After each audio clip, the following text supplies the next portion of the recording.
Good evening, everybody. This is a very special edition of the Passball Show, brought to you by JohnPielli.com, as well as St. Aloysius Church and School in Jackson, New Jersey. A couple different things we're going to get into. Obviously, we're right towards the beginning still of baseball preseason, spring training going on in the states of Florida and Arizona. Teams going at it, playing some fictitious games, but also getting themselves ready for the upcoming season.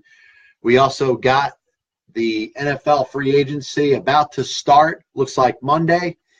We'll start to kick off where teams will start to be able to negotiate with players that are free agents, as well as the upcoming NCAA tournament, which is you got Selection Sunday coming up this coming Sunday. And obviously everything involved with that. You got the field, which is going to start out of 68, then very quickly moving down to 64. And we get ready for March Madness as it sets itself, as we always do, in the month of March. A couple different things that I want to hit up today. And, I will talk a little bit about boxing. I spent some time last week kind of going at it a little bit, hammering the sport of boxing, as I do believe might very well never be the same as if what it was, back in the 90s and before that, obviously in the glory days of the 50s and the 60s. And we will talk about that in a little bit, but we also have something, that is kind of somewhat breaking, and I'm not, mentioning as if I'm the only one that is going to talk about it.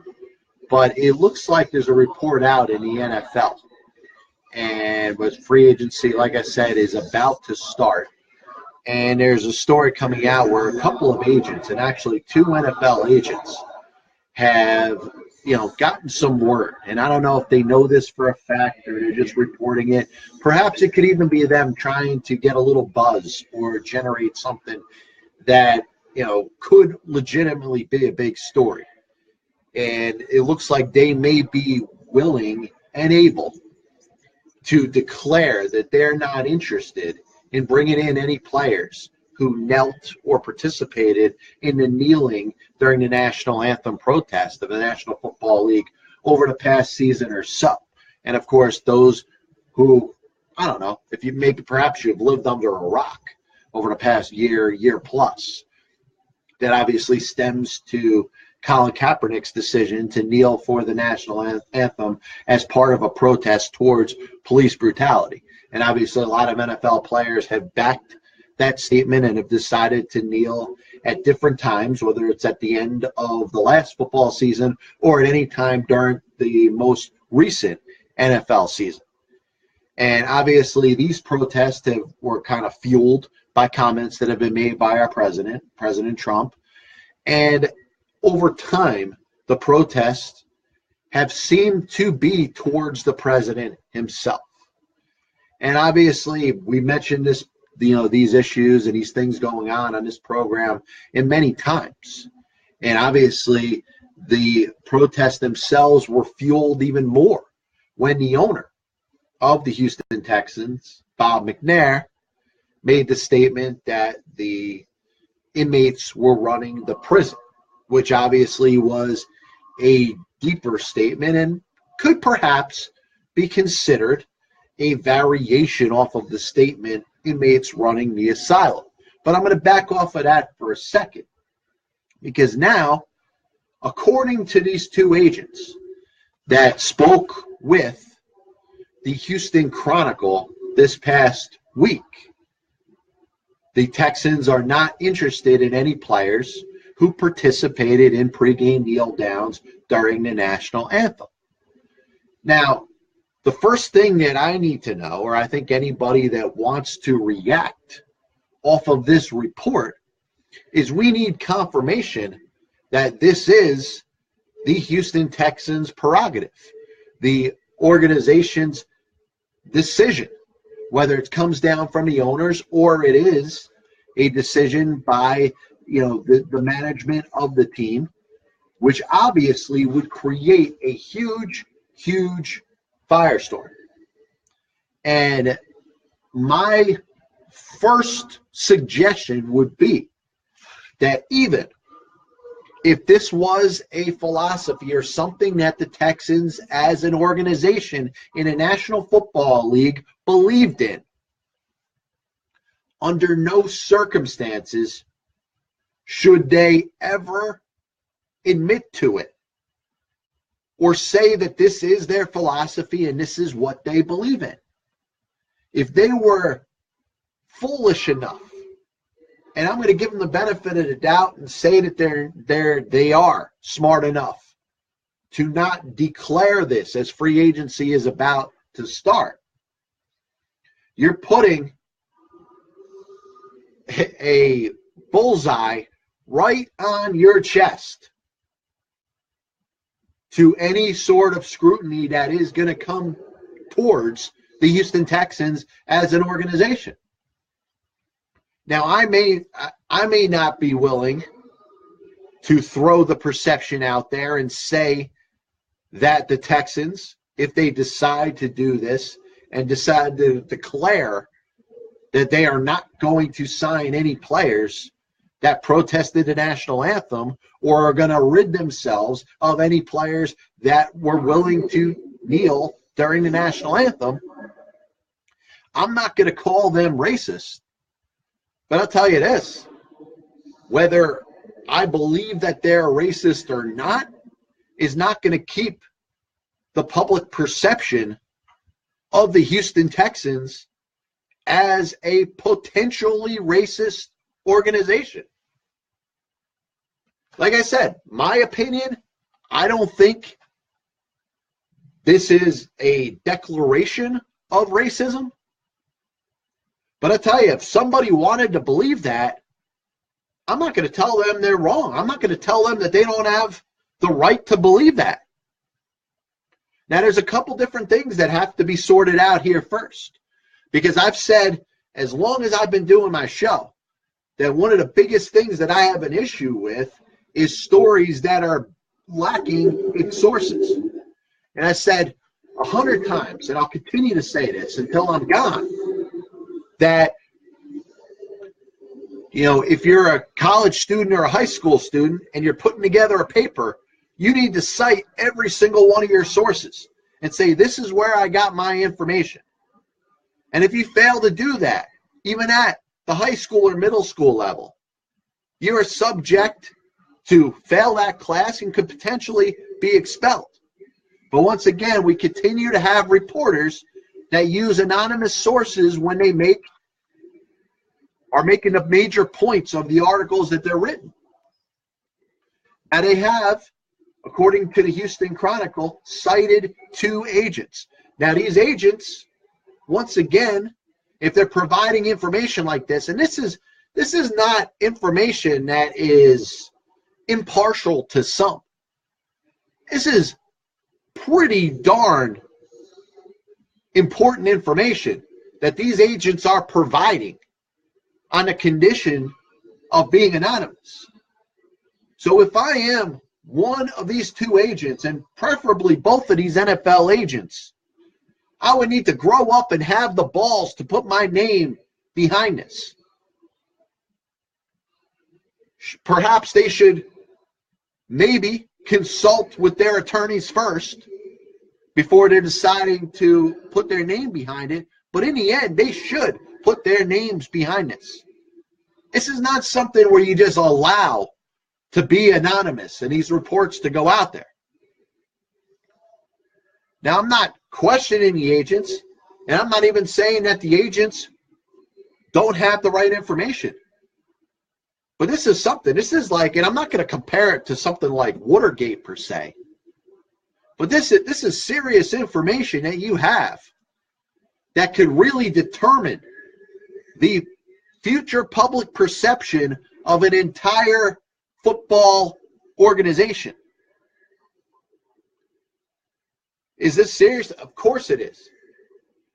This is not something that's going to grow legs on it because of a quote-unquote anonymous source.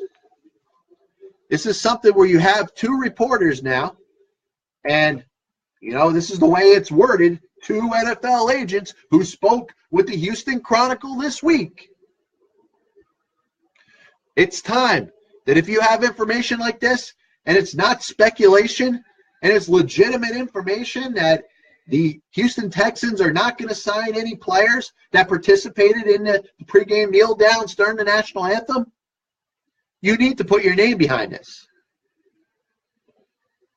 Now, in the past, we've seen in many different instances that people that are quote-unquote whistleblowers will have to face a certain type of scrutiny, which is not fair. And I get that. There's a power to being man enough to stand and quote-unquote whistleblow or stand up against something that's wrong or take information that you have that maybe the other side may feel is confidential and bring out to the public and say this is what it is. But sometimes, you have to deal with that sort of scrutiny if you're going to report a story. And now the Houston Chronicle, which obviously is going to support the Texans, is going to support any sort of sport in that town, they found that this was enough of a story to report. So the question has to be, number one, the first question I would ask, are the Houston Texans, whether it's from their owner down, who, like I said, the owner already got himself in hot water when he made those statements about the inmates running the prison. I said all along he would have gotten through if he said the inmates were running the asylum, because that's a figure of speech. But he chose to say the inmates are running the prison, and that was a terrible choice of words. But, any credibility that Bob McNair may have had when he made that statement, in any way that he wanted to pass it off and speak as if, hey, maybe he was misquoted, maybe he didn't mean it in a derogatory way that statement came out. The statement sounded bad. Anybody that was going to give him a pass, if he has anything to do with the fact that the Houston Texans are going to choose and stand up there and say, we are not going to sign any player that chooses to kneel for the national anthem or at any point before has, then he is setting himself up to be that one team, that one owner that could be perceived, whether you like it or not, whether it sounds good to say this or not, whether you truly believe this or not, there's going to be racial undertones involved here. And you may be listening and you may say, oh man, I'm so tired of the protest with the National Football League. And you can be. You have every right to be. I said all along, for the people that were protesting, that I believed had the right to protest, whether you believe the cause or don't believe the cause, they also had to deal with any ramifications. And when I spoke about Colin Kaepernick, and I said, yes, he had the right to kneel for the national anthem if that's what he chose to do, the 32 teams in the National Football League all individually had the same right to not hire him or not sign him. And that was just as fair. Yes, the freedom of speech allowed him to do what he did, and he had the right to do it, whether you agreed with it or disagreed with it. But 32 teams in the National Football League, all acting as individual entities, had the right to not sign him or to not employ him. So this I believe is just continuously dragging on this issue, which I was hoping was just going to go away. I really was. And if we follow football at the end of the year, the networks, I thought, did a good job of not drawing any attention to it. And I think that was the first step in getting us past this, I believe there are two major issues here. Obviously, the police brutality thing, which, believe it or not, whether you're behind it or against it or believe that it happens all the time or doesn't believe it happens at all, it does happen. Is it a standing of exactly what every police officer is about? No. But what we have, just like in any profession, you have people that do bad things. You have people that make mistakes. You have people that put a black eye on something that stands for something a lot better.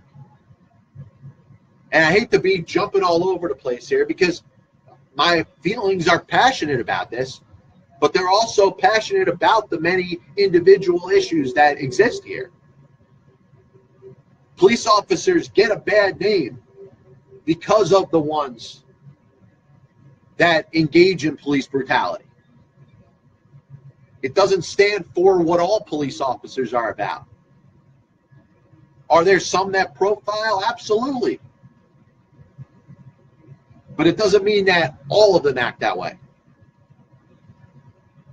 There's people that look at certain minorities and say that, based off of what they look like, they could be perceived to be the worst, or they could be perceived to be criminals.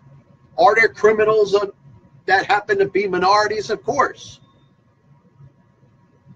But it's a smaller percentage of the actual whole. So when we're talking about two things here, you know what? If you're on either side of the spectrum, you need to understand the other side. Minorities are being profiled because some are making the case that they could be profiled or could be treated in a certain way or could be acting up.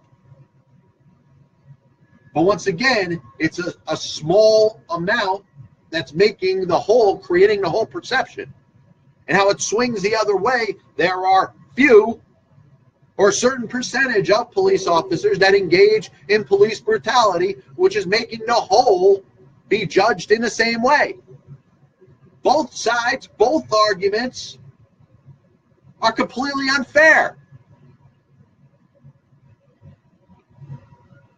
But I'm looking at this story and I'm trying to process how I want to react to it. I got to be honest with you. Because first, I'd want to justify that this is an actual story.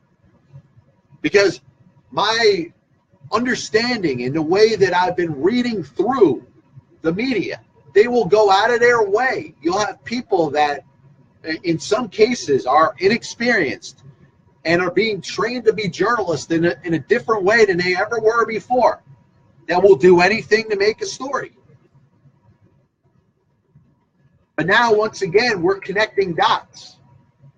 You have an example of an owner in Bob McNair who has said an arguably racially insensitive comment before. You have the situation going on in Dallas with Jerry Jones. The connection with Papa John's. Papa John's flipping out because he thinks that he's not selling as many pizzas because people were kneeling for the National Anthem. We have ratings in the National Football League which have gone down. Are they absolutely 100% tied to the protest of the National Anthem? I'm not going to tell you that it doesn't have anything to do with it. It's one of the things that have contributed. So in the end, what I'm trying to figure out is what exactly is right here. Because people are given rights. And if they're protesting a cause, whether it's police brutality or whether it's the president, they should be able to protest as long as it's done in a peaceful manner. And let's be real, you've seen protests go on throughout this country where there's looting and violence. There's no violence involved in the protest of the National Anthem. Yes, it does catch a nerve. And a lot of Americans have the right, if they are upset and bothered by it, to speak out about it. Some look at it, and I understand this rational way of judgment, that perhaps one doesn't have anything to do with the other.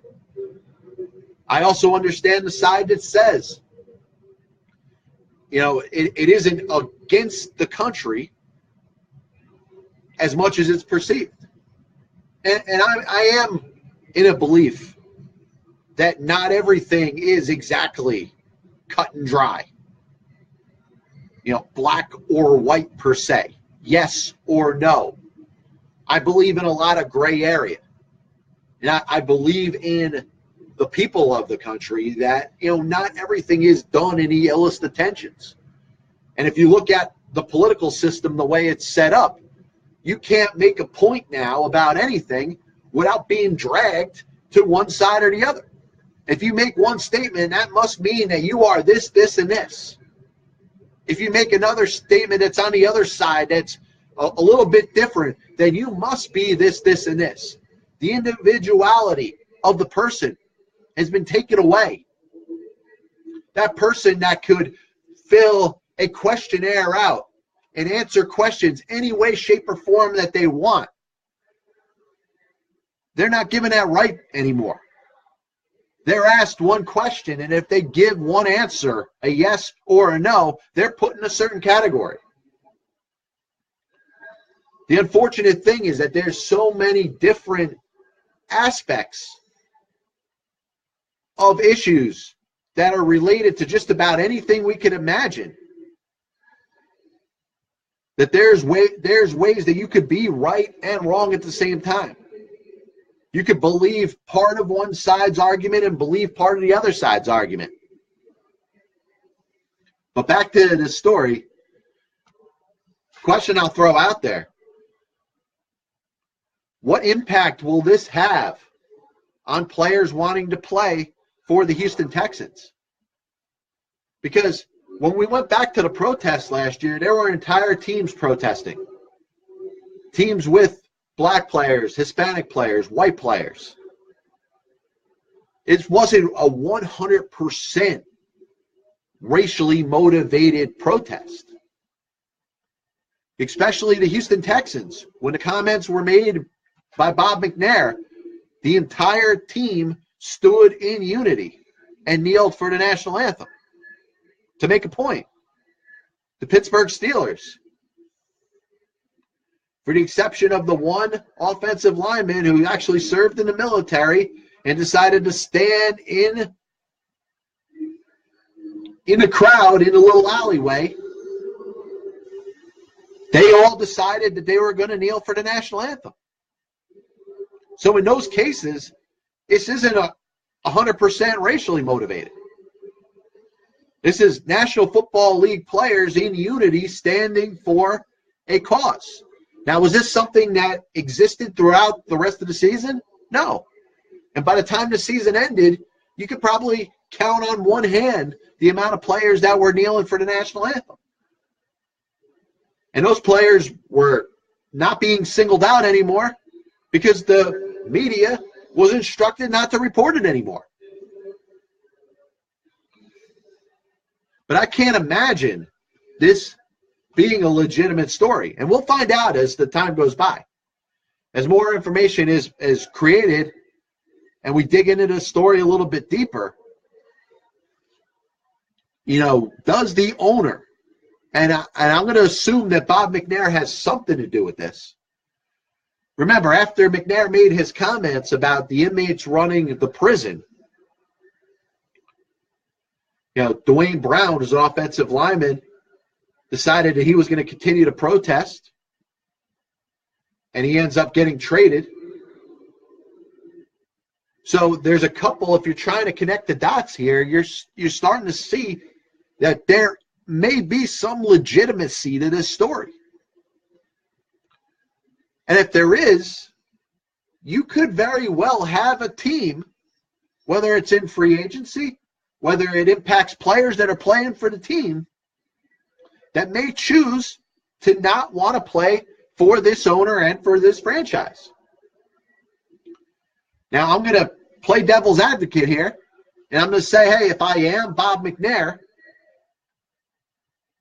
and this really was my decision to do this, the only possible way that one would go through with it is if this person would believe that there is enough momentum that other owners and other teams would start to follow suit. And if that's the case, then we are getting close to the possibility of another collusion situation. And if we're talking about Colin Kaepernick, if Bob McNair decides that the Houston Texans are not going to sign or employ any players that knelt for the national anthem, he's essentially admitting that he would not sign Colin Kaepernick because, for no other reason than because he protested the national anthem. He knelt for his protest for police brutality. And to me, I think this is deeper than the actual issue that exists, because you could be on whatever side you want of it. I actually believe enough about arguments on each side of this particular issue. But we're throwing the other aspect of potential collusion, which we have to understand that that is illegal. To go together or unify amongst any sort of leadership and say we are not going to bring this player or these players in any sort of blackball way is against the law.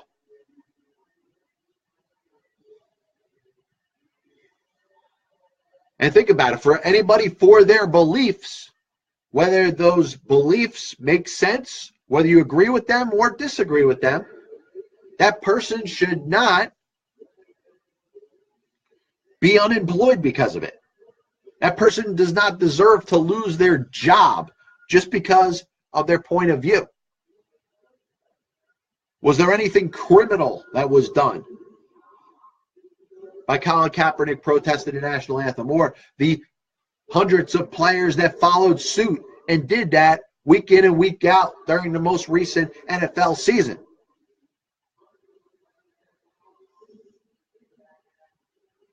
We saw over the last couple of years the protests that turned violent. People lost their lives there. People lost businesses. People lost everything that they had because of the violence that went on during these protests. And whether you agree or disagree with the National Football League's, the players doing what they did it in the most nonviolent way we could imagine. In fact, how many protests that have happened over the course of the history of the United States of America were any more peaceful than the players kneeling during the national anthem? Sure, hostilities are exchanged and people that agreed with it and disagreed with it. Perhaps there was a couple fist fights involved, whether they were at home, as we hit the halfway point here in the Pass Ball Show.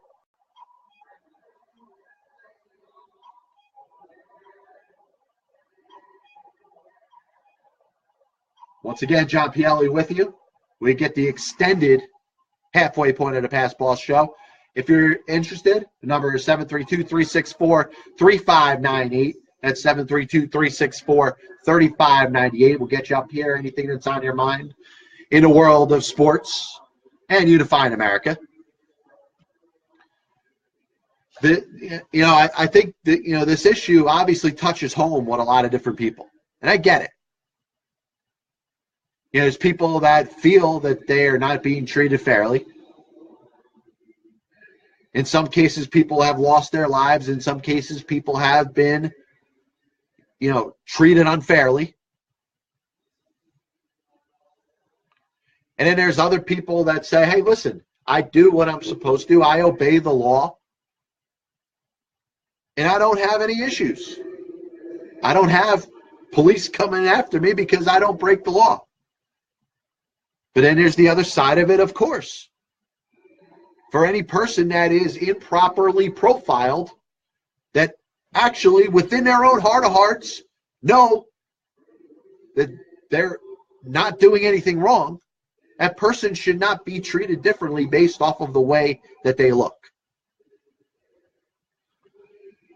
But I tell you, as this applies to sports, and number one, I'd want to see if this is a true report that the Houston Texans as an organization are not going to employ players that protested the national anthem and have done it before. That will, number one, impact free agency. That will, number two, impact players on their own team. Because remember, they had a week during this most recent NFL season where every single one of their players knelt for the national anthem. So if this report is true, then every single player that's employed or was on the roster last year by the Houston Texans is subject to dismissal from the team.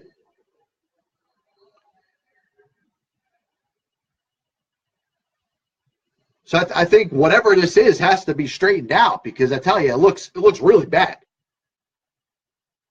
You know, if you have an owner that is backing something like this and saying we are not going to pursue any players that knelt during the national anthem, well, doesn't that make suspect every single player that was on the Houston Texans when their entire team knelt for the national anthem? Are you going to fire your own team? Are you going to get rid of everybody that's on your team? And what is that you're looking to create?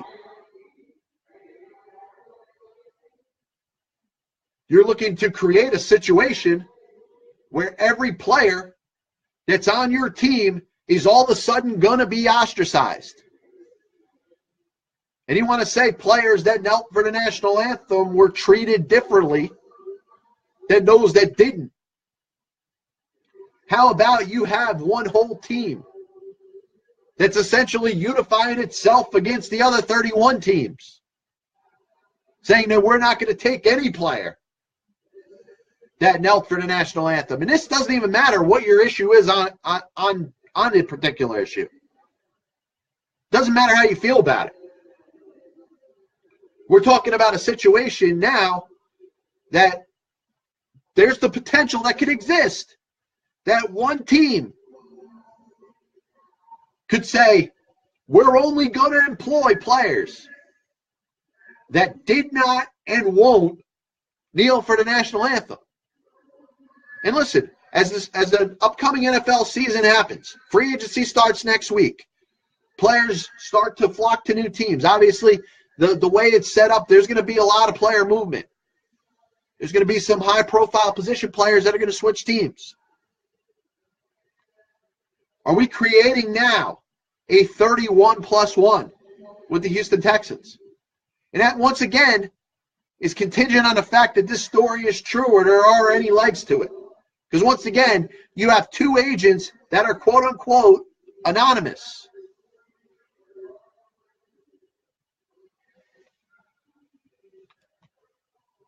I told you all along, I'm not a fan of anonymous reporting. I think there's enough sources that exist out there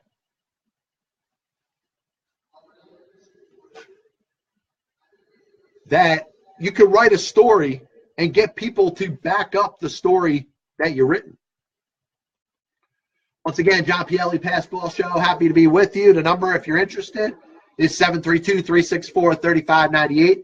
That's 732-364-3598. I spoke on Friday about some frustration that I've had with professional boxing. And pretty much on cue, Saturday night, we had an absolute battle between Deontay Wilder and Luis Ortiz. And obviously, we're looking at it, the heavyweight division as it exists right now, and let's be honest, it's certainly not what it used to be. And one of the things that have been missing is the competition in regards to getting those big-time fighters competing for the same championship I mean, going back to the 60s and 70s, before that in the 50s, and even the 80s with Holmes and Tyson, you had legitimate fighters that were up-and-comers challenging the champion. And right when I had just basically put boxing, professional boxing as it exists today, out to the pastures as being dead,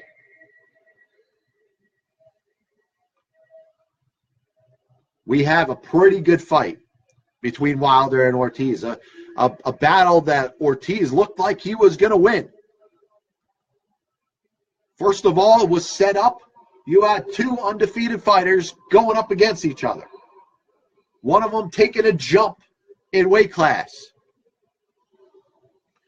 Luis Ortiz expected to win. In fact, through the first several rounds of the fight, looked like it was going to be an easy win for Ortiz. And Deontay Wilder battles back,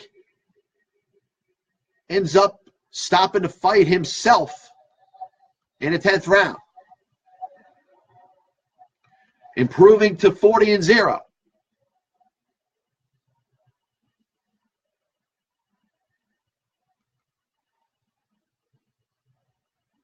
And a fight that looked like was not going to go Wilder's way ends up going it.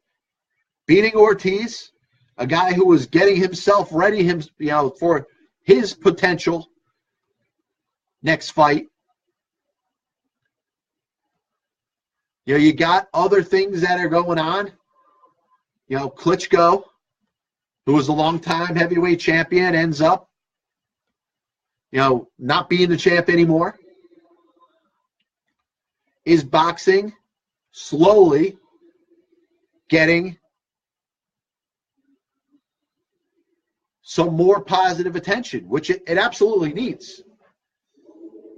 And I tell you what, you look at a guy like Vladimir Klitschko, and he was a good champion. He managed to be a champion for a long time.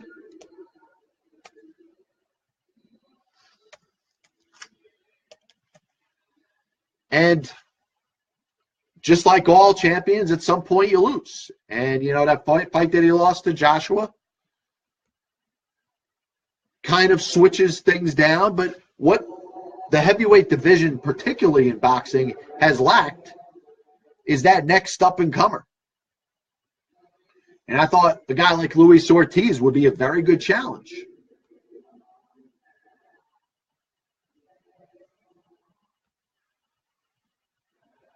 And I don't know how it exists. You got a guy who was, obviously the champion for a while. I mean, you look at the guy, Klitschko's record and what he stands for, and the fact that he had a ton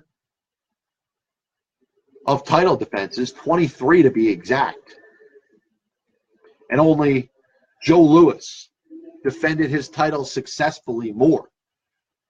We realized that Vladimir Klitschko defended his heavyweight title more times successfully than Larry Holmes and Muhammad Ali.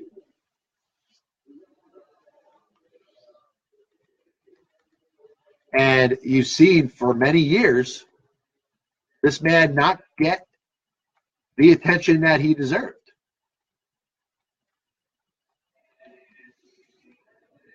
And he was able to hold on to his championship for a long time, defend the heavyweight title more successfully than anybody else in the history of the sport. The unfortunate thing that didn't bring it up or didn't draw attention to it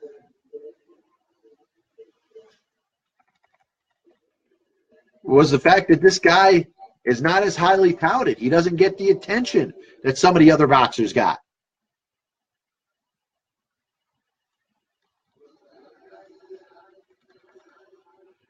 And of course, the discussion that existed between the fight with him and Anthony Joshua, he finally agrees to the fight.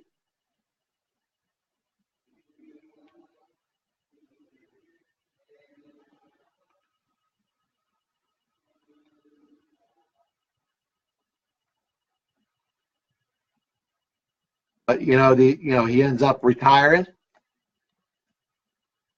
The potential of now a Joshua versus Wilder fight has a little more intrigue to it. But my question is this enough to save the sport of professional boxing? And if you listen to me on Friday, I believe this sport is just about dead. What it's looking for, really, I mean, think about what it's resorted to. With the Mayweather-McGregor fight, to pull a guy out of MMA to box just for essentially ratings. Because the MMA and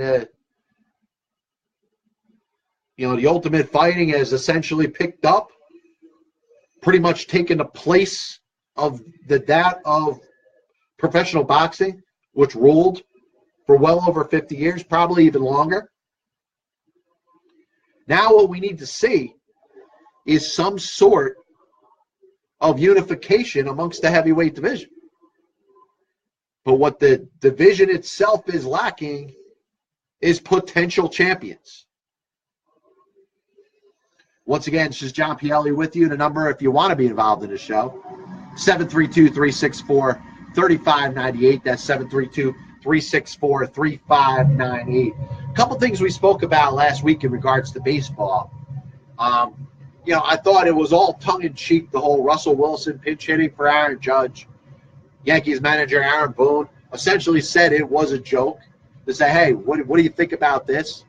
If you're going to bring him up for one at-bat, why not he pinch hit for Aaron Judge? Yet there's some people, gullible as anything, especially in the media as we see it today, that jumped all over it and said, oh, my God, the day that we've gotten to in baseball where Russell Wilson is pinch hitting for Aaron Judge.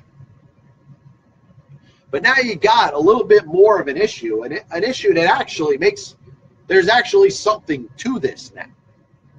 You got Giancarlo Stanton and Aaron Judge both playing the same position, right field for the Yankees.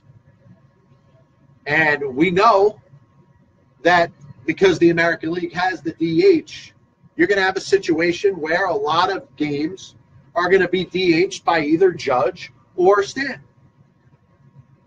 We also know that the Yankees have a catcher in Gary Sanchez, who probably is the best offensive catcher in the entire game right now, in baseball as we see it. And it would make sense for the Yankees to want to keep his bat in the lineup as much as possible. So you're going to have scenarios where Gary Sanchez is going to DH, and either Aaron Judge or Giancarlo Stanton is going to be in right field. And either Giancarlo Stanton or Aaron Judge is either going to have to play somewhere else or sit on the bench. The most obvious thing, or the thing that would make the most sense, would be to have one of or the other. Either Stanton or Judge play left field. Yet you have a little league effort the other day from Stanton in left field, misplaying fly balls left and right. And obviously that's going to create a little more of a media firestorm. The media members are going to jump on this and say, hey, is this an instance of a Gary Sheffield with the Milwaukee Brewers, where he's throwing balls away from shortstop and third base, intentionally making errors, so the Brewers trade him? Is this a lesser example of this? Of Giancarlo Stanton, who is willing to make himself look so bad in the outfield, playing left field, so the Yankees play him in his more comfortable position, in right? Is this essentially a battle between the two right fielders going mano-a-mano, saying, I want to play right field? Are you going to put Aaron Judge in left field and have him say, you know what, if I could go out there and make a couple catches, then I'll be playing left field. Wait, I want to play right field. Could this potentially spiral into two guys that don't want to play left field? And I tell you, I feel stupid even talking about it. But after Stanton's performance the other day in left field, this is an actual story. This isn't just a bunch of New York media clowns barking about something just for the sake of talking about it. I think either one of these outfielders should be able to play left field. And I would bet if I'm Aaron Boone, because the modern day baseball manager is there to cater to the players, to basically kiss their asses and make sure that the player knows that the manager loves them more than anybody in their life. I would bet that Aaron Boone would want to split time between the two of them in left field. Play Stan a little bit, play Judge a little bit, but not make a declaration that one is going to play left field over the other in a situation where Gary Sanchez is DHing and the other is playing right field. I would say the best solution, if I was the psychologist, guidance counselor, manager of 2018, would be to say, in the days that Gary Sanchez is DHing, I'm going to alternate which one of these outfielders is going to play left field. I'm not going to declare that one of them is going to play there over the other, because I would assume that both players would want to play their natural position in right field. So if Giancarlo Stanton thinks that he is getting one over on the Yankees, or anybody else for that matter, by saying, hey, I'm just a lousy left fielder, I would raise him. I would put the chips into the center and say, you don't have the balls to play that lousy in left field in a game that actually counts. And if you do, you're the only one that's going to be embarrassed. You're going to embarrass yourself and the team and make yourself look like a fool. So you better go catch some more fly balls in the outfield, run routes a little better, and figure out how to play left field. Because you're going to be in there in a game that counts. And if there's any doubt over the legitimacy of Stan wanting to play left field, he's going to do it because he's supposed to. He's going to do it because Aaron Judge is going to go over there and do it as well. And if I'm Aaron Boone, like I said, as the guidance counselor, as the therapist, I'm going to make it clear that both Judge and Stanton are going to play left field during the season. Because what's the alternative? Are you going to declare that one's going to have to play over the other and the other one's going to be okay? It's not fair to whatever one of the two right fielders you put out there and make play every single time Gary Sanchez DHs.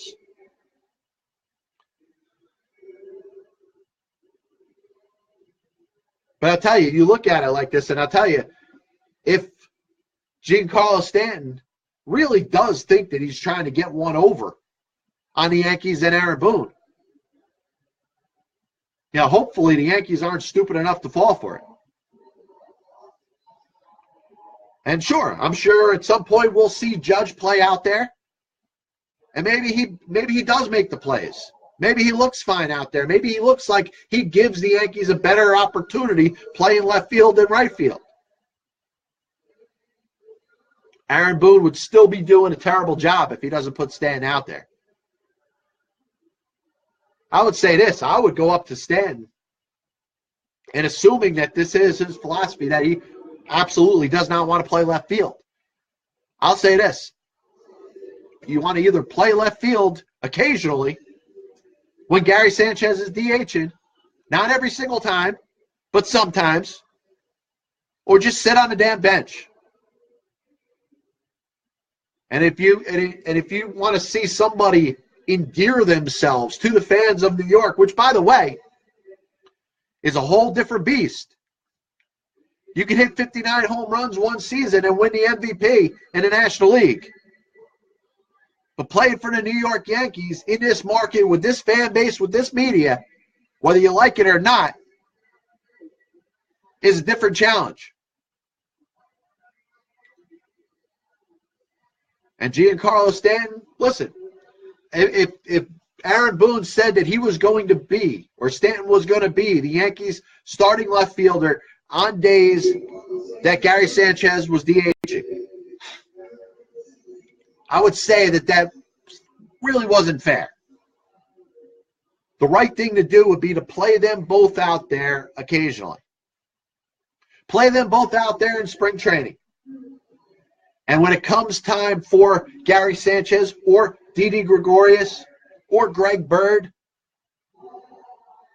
or anybody else that's going to be DHing, because if you look at the Yankees DH position over the last couple of years, remember, you had the season that A-Rod was out when he was serving a suspension. You had the year that he came back, which he was the DH most of the time. But you had the next year where he lost playing time and was eventually released. And then you have last season. So you could say a good amount of 3 of the past 4 seasons, the Yankees have used their DH as a way to give guys rest in their lineup. And I think that's a good philosophy to do that. If you have enough players that you could rotate, you could have one player that could get the bulk of the time as a designated hitter. But the Yankees, obviously, the way they're constructed now, Greg Bird's going to be playing first. You're going to have a right fielder. Sanchez is going to catch.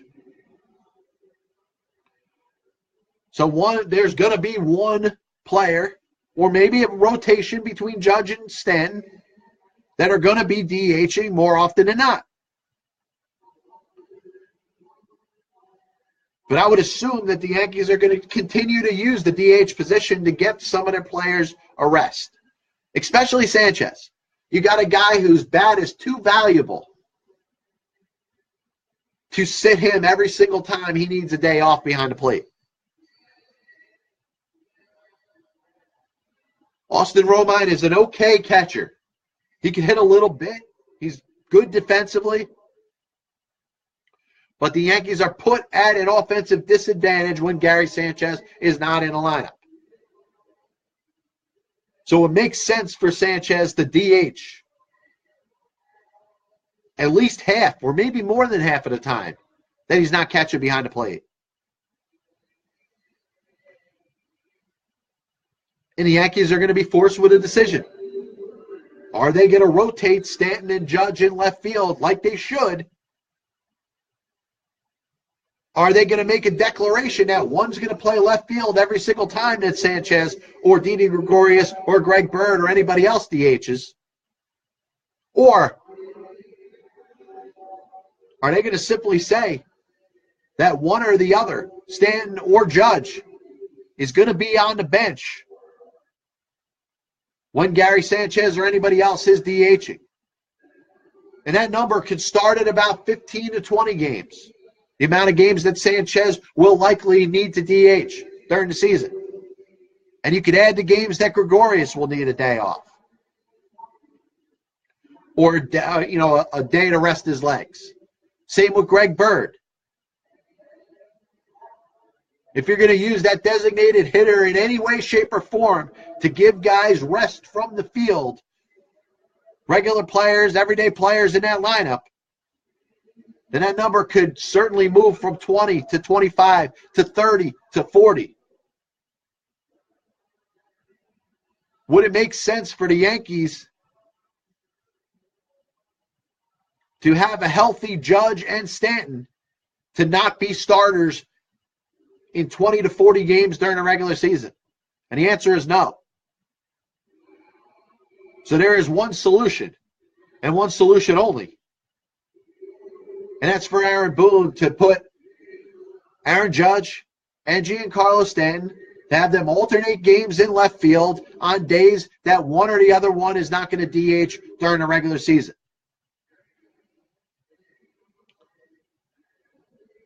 Recap on today's show, we started talking about the possibility that the Houston Texans may decide that they're not going to employ any players that knelt or would be willing to kneel for the National Anthem, its impact on the rest of the National Football League, and what it could potentially turn the Houston Texans as a professional football team into. Is boxing coming back? The Wilder-Ortiz fight. Is it creating a little more buzz in a sport that I declared dead as recent as last week. And the Yankees. Is the Aaron Judge, Giancarlo Stanton, who's going to play left field issue something that may be rearing its ugly head because Giancarlo Stanton can't catch a fly ball in left field? That and more we'll talk about tomorrow right here on the Pass Ball Show, brought to you by JohnPielli.com, as well as St. Aloysius Church and School in Jackson, New Jersey. God bless you. We'll be back with you tomorrow, 6 to 7 p.m. David Bonson, author of Crisis of Responsibility, will be joining the program this Wednesday, also at 6 p.m. I'll see you on the other side.